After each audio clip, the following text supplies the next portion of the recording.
আমাদের মা আমাদের দেশ ছেড়ে পালায় না।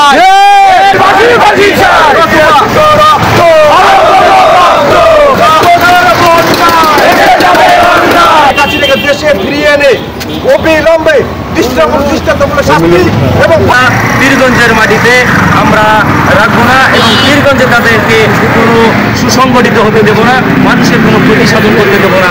এটাই আমাদের আজকের এই অবস্থান কর্মসূচির প্রত্যাশা। ধন্যবাদ। এরপরে বক্তব্য রাখবেন পীরগঞ্জ পৌর বিএনপির সংগ্রামী আহ্বায়ক সাইফুল আজাদ মণ্ডল। বিসমিল্লাহির রহমানির রহিম। আগামী দিনের রাষ্ট্রনায়ক তার যে সুদূর চিন্তা ভাবনা যে পীরগঞ্জের মাটি থেকে যেটা ভালো কিছু হবে, উনি সাইফুল ভাইকে দায়িত্ব দেওয়ার মধ্যে দিয়ে রংপুর জেলা বিএনপির আহ্বায়ক সাইফুল ভাইকে দায়িত্ব দেওয়ার মধ্যে থেকে আজকে উত্তরবঙ্গে বিএনপি ঘাঁটিতে পরিণত হয়েছে।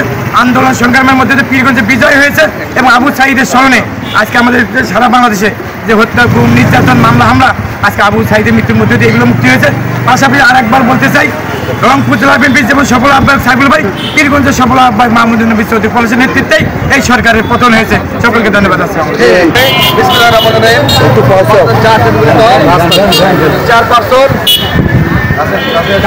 চেয়ারম্যান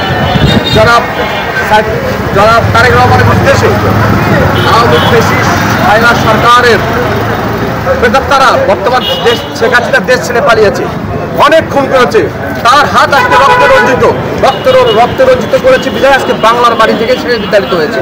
তার বেদপ্তারা এখন বাংলাদেশে আছে, বাংলাদেশকে একটি অস্থিতিশীল পরিস্থিতি সৃষ্টি করতে চাচ্ছে তার বেদপ্তারা এবং তার পেটোয়া বাহিনী, যারা বাংলাদেশের ছাত্র জনতাকে ছাত্র জনতার যে আন্দোলন, সে আন্দোলনকে যারা স্তব্ধ করতে চেয়েছিল সেটা রক্তে রঞ্জিত করছে, বুলেট দিয়ে আমাদের আবু সাঈদ ভাই সহ সোহাগ সহ সারা বাংলাদেশের অসংখ্য মায়ের বুক খালি করেছে। তার পেটোয়া যে হাসিনা পেটোয়া বাহিনীরা তারা বর্তমানে এখন পর্যন্ত ষড়যন্ত্র করছে যে বাংলাদেশে একটি অস্থির পরিস্থিতি সৃষ্টি করার। তারই ধারাবাহিকতা আজকে আমরা বিএনপির ভারপ্রাপ্ত চেয়ারম্যান জনাব তারেক রহমানের নির্দেশে এবং আমাদের প্রিয় নেতা পীরগঞ্জের সাংসদ জনাব সাইফুল ইসলামের আহ্বানে আমরা এখানে সবাই সকাল থেকে সকলে আমরা এই প্রখর রোদ, ক্ষুধা এবং কষ্ট, তাকে সারা ক্লান্তি, ঘুম সব কিছু ভুলে গিয়ে আমরা দেশ রক্ষা, দেশকে বিন্দরের জন্য এবং সাইফুল ভাইকে এমপি করার জন্য আমরা সবাই এখানে সকাল থেকে বসে আছি অদ্যাবধি এবং থাকবো যতদিন না বললে ফ্যাসিস্টের প্রেতাত্মারা বাংলাদেশ থেকে বিতাড়িত হবে না। অবিলম্বে ফ্যাসিস্টের যারা বর্তমানে ফ্যাসিস্ট সরকার তো নাই, তারা চলে গেছে, বঙ্গোপসাগর দিয়ে দেশের বাইরে রাতের অন্ধকারে পালিয়ে গেছে, কিন্তু তার প্রেতাত্মারা এখন পর্যন্ত দেশে আছে। সে প্রেতাত্মাকে আমরা ইনশাআল্লাহ বাংলাদেশে জায়গা দেব না। 2006 সালে কিন্তু পালিয়ে যায় নাই। আমাদের নেত্রী আমাকে বলেছে বাংলাদেশে আমার ঠিকানা, বাংলাদেশে আমার জন্ম, বাংলাদেশে মৃত্যু হবে। আপনারা কেমন নেতার পিছনে রাজনীতি করেন? আপনাদেরকে ফেলে রেখে আজকে দেশের বাইরে অনেক নিরাপদ অবস্থান জীবন আজকে হুমকির সম্মুখীন করে রেখেছে। আজকে অনেক অন্যায় অপরাধ করেছে। আজকে দেওয়া হয়েছে আন্দোলনের যে সকল নেতা কর্মী মারা গিয়েছে, সেগুলো 17 মানুষ মারা গিয়েছে, ছাত্র জনতা, তাদের হত্যার বিচার চাই আমরা অবিলম্বে। শেখ বর্তমান সরকারের প্রতি আমরা উদাত্ত আহ্বান জানাচ্ছি, দাবি করছি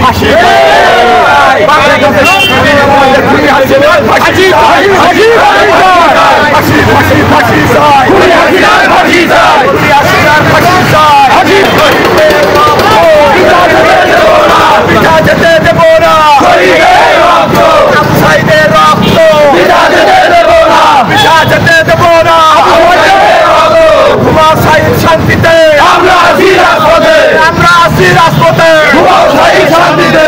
হয় হয় রয় রয় এখনই আসি না কই, আসি না পালালি কই, আসি না দুই গালে জুতা মারো তালে তালে, ফাঁসি ফাঁসি ফাঁসি চাই, হাসিনার ফাঁসি চাই,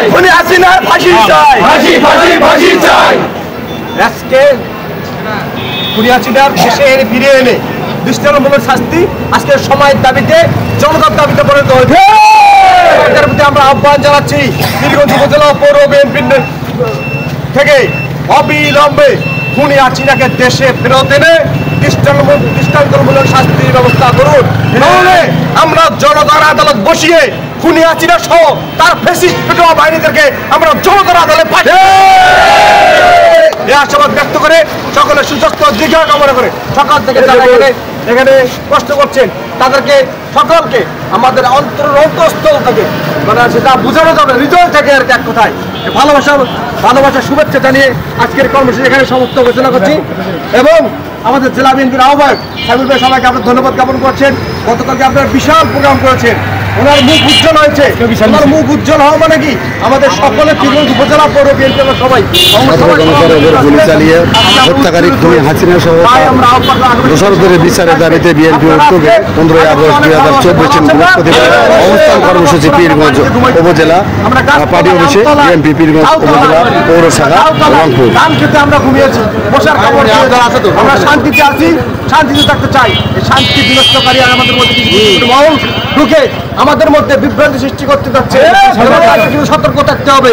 পাশাপাশি আমাদের এই বিজয়কে, ছাত্র জনতার বিজয়কে দর্শক করার জন্য একটি কুচক্রী মহল উঠে পড়ে লেগেছে।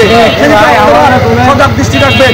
কুচক্রী মহল তারেক রহমান নাকি সাইনুসিদ্দিন ছিলেন, ওখানে বলেছেন কিছু নব্য বিএনপির জন্ম হয়েছে। 18 বছর দেখি নাই